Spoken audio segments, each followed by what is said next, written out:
Kwanza nitaanzia mbali kidogo ili sasa ili jambo likae sawa vizuri. Okay. Waswahili tuna neno moja tunaitaga bahati. Ndiyo. Sijajua watu wanalitafsiri vipi. Lakini mimi sasa kwa tafsiri yangu nikilichukua lile neno bahati na kuunganisha maneno matatu. Neno la kwanza ni neema, neno la pili ni rehema, na neno la tatu ni baraka. Haya maneno haya matatu, neema, rehema na baraka, yapo karibia kwenye dini zote. Yes. Na zote kimaana zinafanana. Sasa neema ni nini? Kwa mujibu wa imani, neema ni kile kitu ambacho Mungu anampatia tu mwanadamu kama zawadi. Sio kwa sababu huyo mtu yeye ana deserve au ama ni mcha Mungu sana, hapana. Mungu anaweza kaamua tu kumpatia mtu hiyo nini, neema. Kwa mfano labda kuna watu wamepewa neema ya kuongea. Au watu yani hata wao wapi wakiongea watasikilizwa, kwa sababu sio kwa sababu ya kile ambacho wanakisema, kwa sababu ni nini, ni kwa sababu ya hiyo neema. Alafu linakuja la pili, hilo la rehema. Rehema ni kitu ambacho Mwenyezi Mungu anamwepushia mtu. Yaani kuna mambo wewe labda ulipaswa ukutane nayo, labda kuna dereva bodaboda anaendesha vibaya sana, alafu kwamba unaona huyu alikuwa anastahili kupata ajali, lakini kwa namna fulani hapati ajali kabisa. Manake Mungu anaweza kawa amempa yeye hiyo rehema, kwa maana kuna vitu amemwepushia. Alafu kuna cha tatu sasa hapa, hiki ambacho kinaitwa baraka. Sasa baraka ni jumla ya mambo yote ambayo sisi tunayafanya na matokeo yake. Haina uhusiano na Mungu wala haina uhusiano na nani. Ni sisi wenyewe mambo ambayo tunafanyaje, tunayafanya. Sasa katika haya ambayo tunayafanya, tukiyafanya kwa namna chanya, mwisho wa siku yanatuletea matokeo chanya. Tukifanya vitu hasi, mwisho wa siku vinatuletea matokeo hasi. Kwa hiyo hii baraka kimsingi iko neutral. Inaweza kawa chanya, inaweza kawa pia ni nini, hasi, kulingana na wewe ambavyo unafanyaje, unafanya.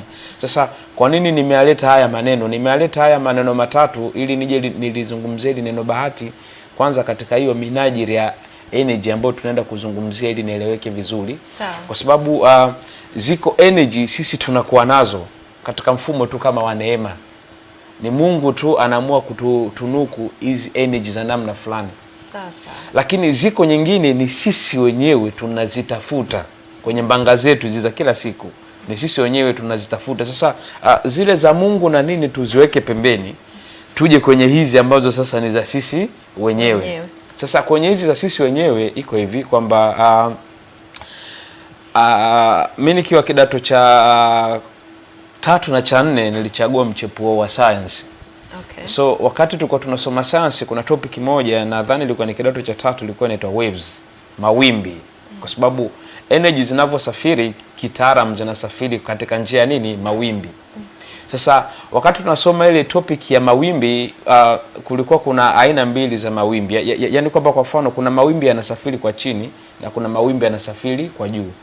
Yale mawimbi ambayo yanasafiri juu yakikutana na mawimbi mengine ambayo yanasafiri juu kinakuwa ni kitu kingine, na yale mawimbi ambayo yanasafiri chini yakija kukutana na mawimbi ambayo yanasafiri juu kinakuwa ni kitu kingine. Kwa lugha nyepesi ya mtaani, nifanye kama huku tuna maji ya moto, huku tuna maji ya baridi. Sasa tunataka kuyachanganya. Mantiki ni nini? Tuna energy ambazo zimepishana. Sasa kwa sababu energy zote zimepishana, kuna mtu anakuwa ana energy kubwa, kuna mtu ana energy ndogo. Sasa sisi jukumu letu ni kuweza kujua kwamba mimi nina energy gani, na huyu ambaye nataka kuwa naye karibu, naye kutana naye nao ongea naye ana energy gani. Kwa mfano katika maisha kawaida kuna watu kila ukikutana nao, hata kama ulikuwa una mood nzuri vipi, ile mood ina switch off.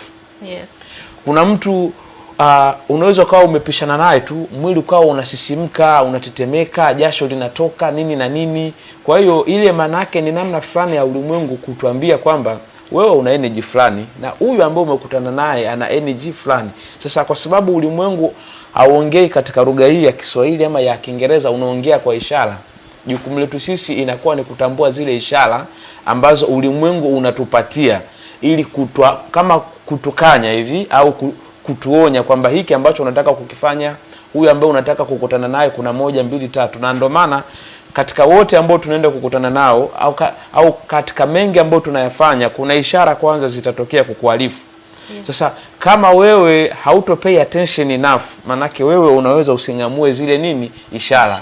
Lakini ukikaa tu hivi, ukitulia, ukitafakari vizuri tila kwenye maisha yako, utaona kabisa kwenye kundi la marafiki zako 10 yupo mmoja, hata kama utakuwa uko chini kiasi gani, ukikutana naye kuna namna tu utainuka juu. Lakini kuna mwingine hata kama upo juu kiasi gani, ukikutana naye tu ni lazima utajisikia vibaya, utajisikia yani mchovu sijui na nini na nini na nini.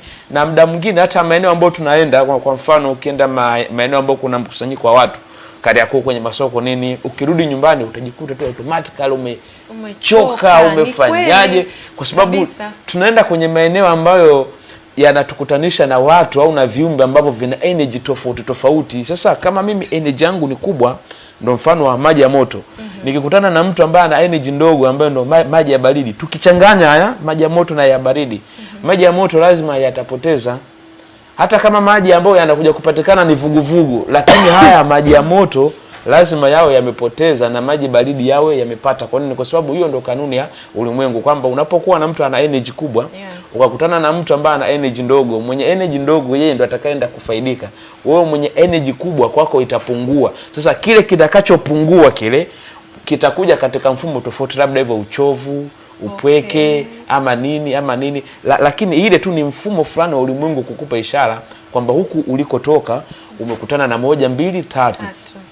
Kwa hiyo kama unataka kwenda kwenye maeneo kama hayo, kama unataka kukutana na watu wa namna hiyo, manake sasa kwa kuzingatia zile ishara ambazo umepewa awali, sasa awamu ya pili wewe kuna vitu unapaswa kuvifanya ili kujua kwamba kule nakoenda sasa naenda vipi. Kwa sababu ukiendelea kwenda katika mfumo ule manake wewe kila siku utakuwa tu ni mtu wa kufanya vitu havifanyaje, haviendi, vitu vinakwama na nini, kwa sababu wewe mwenyewe unapita kwenye mazingira ambayo yananyonya energy yako. Ile ukikaa na watu ambao wanasaidia kuinua ile energy ambayo unakuwa nayo, ni lazima tu itakuwa yani kuna namna utainuka. Na hapa ieleweke kwamba tunavyoongelea energy kwa manake kama nguvu za miili zinapishana, manake nguvu za kihisia, nguvu za fikra, nguvu za kila kitu nazo pia zinafanyaje, zinapishana. Kwa hiyo usahihi ni sisi kujua sisi tuna energy ya namna gani, na tukae na watu au tukae katika mazingira ambayo yana energy gani ambazo zinaweza kuboost zile energy zetu zikakaa vizuri.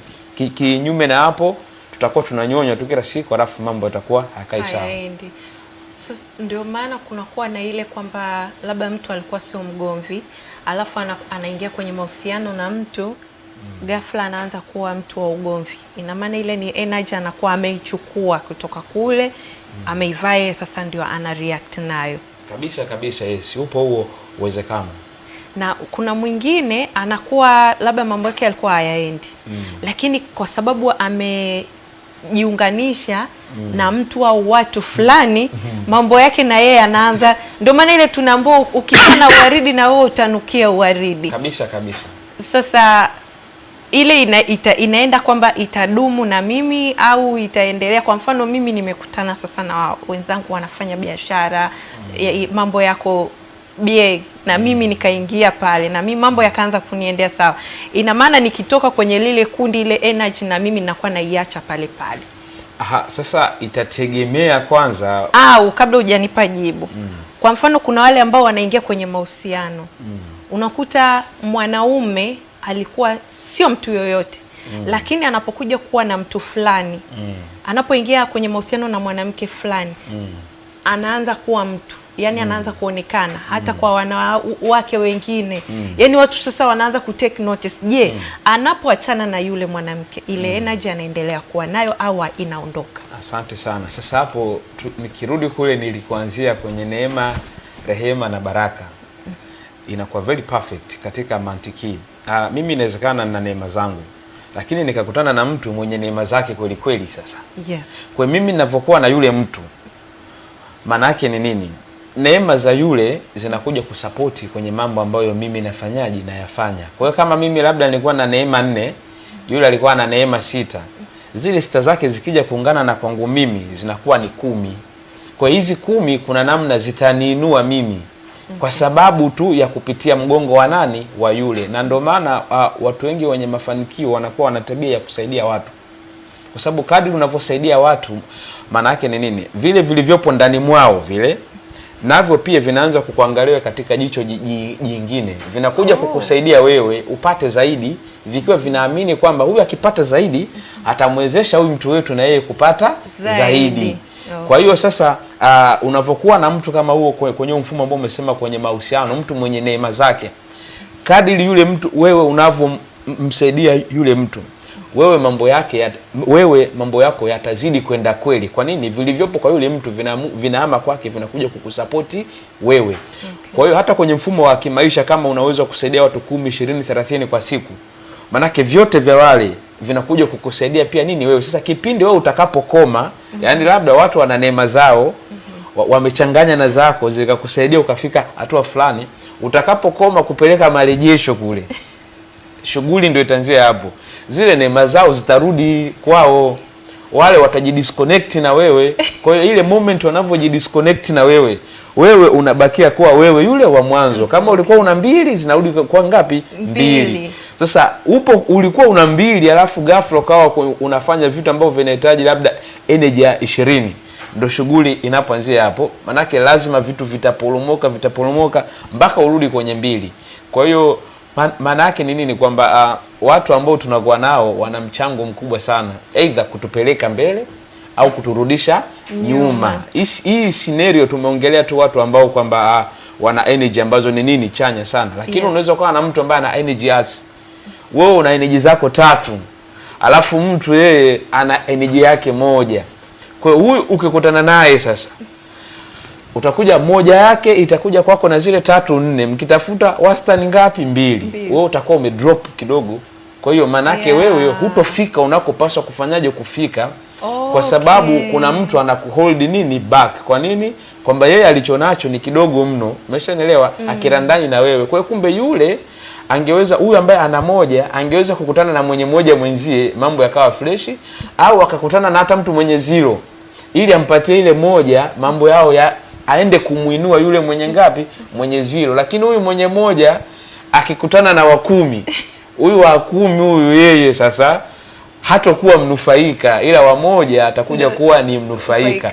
Na ndo hapo tunarudi kwenye mambo ambayo tumeongea mwanzo. Sasa ukiangalia ishara, zitakuonyesha tu kwamba hapa nilipo ni sahihi ama sio sahihi. Na kuna mfano fulani, hata kwa mfano mtaani, kwa mfano kwa sisi wanaume, unaweza ukafanya jambo fulani leo likawa limeenda vizuri, watu wasema bwana, jana umelala wapi? Yes. Kwa nini? Kwa sababu is true. Yaani kwamba ndivyo mambo yalivyo kiukweli, kwamba hizi energy sisi tunashare. Kwa wale ambao tunashare nao, kutegemeana na wao wana energy katika kiwango gani na sisi tuna kiwango gani, inaweza ikatupeleka mbele au ikaturudisha nyuma. Ndio ile unaambiwa ukikaa na wavuta bangi na wewe unakwenda kuwa mvuta bangi. Kabisa. Ukikaa na walevi na wewe unakuwa mlevi. Na hapo sasa siri inakwaje? Kwa sababu sisi kuna namna tuna attract his energy. Yes. Tuna attract katika mfumo gani? Kwa mfano ukiwa mlevi, hata kama umeenda ugenini, sehemu huijui kabisa, dakika 2, 3 tu utajuana na walevi. Yaani utajua baadhi kwa wapi, nini na nini, kila kabisa. Kitu. Na mpaka aina za vinywaji. Kila kitu, yani kabisa. Within a time. Kwamba haijalishi ile eneo wewe ni mgeni kiasi gani. Kwa nini? Kuna energy ndani yako ambayo inavuta watu wa namna fulani. Yes. Ukiwa mlokole, kukutana na walokole kwenye cycle yako ni rahisi sana. Ukiwa mvuta bangi, kukutana na wavuta bangi pia inakuwa ni rahisi. Kwa hiyo sisi kile kilichopo ndani, kwa maana zile energy zetu zile, zile zinakuwa kama zina nida. Yaani sisi kwa huku nje hatuone, ila kwa ndani mle zile ndo nida zenyewe. Kwa hiyo ukienda sehemu inakwambia kabisa sasa hapa ndo kwangu, hapa sio kwangu. Kwa nini? Kwa sababu energy zinawasiliana zenyewe kwa zenyewe na zina lugha yake. Kwa hiyo sisi kile kilichopo ndani ni ngumu sana kukificha. Kwa sababu gani? Kuna mazingira tukiwepo, kile kilichopo ndani kitajitokeza, kitawasiliana na kilichopo ndani cha watu wengine. Mwisho wa siku sasa ndo tunarudi pale, kama wote mna energy ya ulevi, mkikaa pamoja kuna namna mtajisikia comfortable. Yes. Mtajisikia vizuri, mtajisikia nini? Sasa ile itawashawishi nyinyi uone kwamba hawa washikaji zangu, yani nikikaga na wale jamaa mambo fresh nini, mnashare energy hiyo ya ulevi. Sawa bwana. Kwa hiyo mnapokaa pamoja lazima mjisikie vizuri kuliko ukienda kukaa na mchungaji, kuliko ukienda kukaa na shehe, kwa sababu mchungaji na shehe watakwambia mambo mengine tofauti. Acha ulevi, sijui acha zinaa, acha nini, unaona hawa vipi? Kwa wale watakuwa wanakukata. Kwa nini? Kwa sababu energy ambayo wanajaribu kukupa wewe na ile ambayo wewe unayo vinakuwa ni vitu viwili tofauti.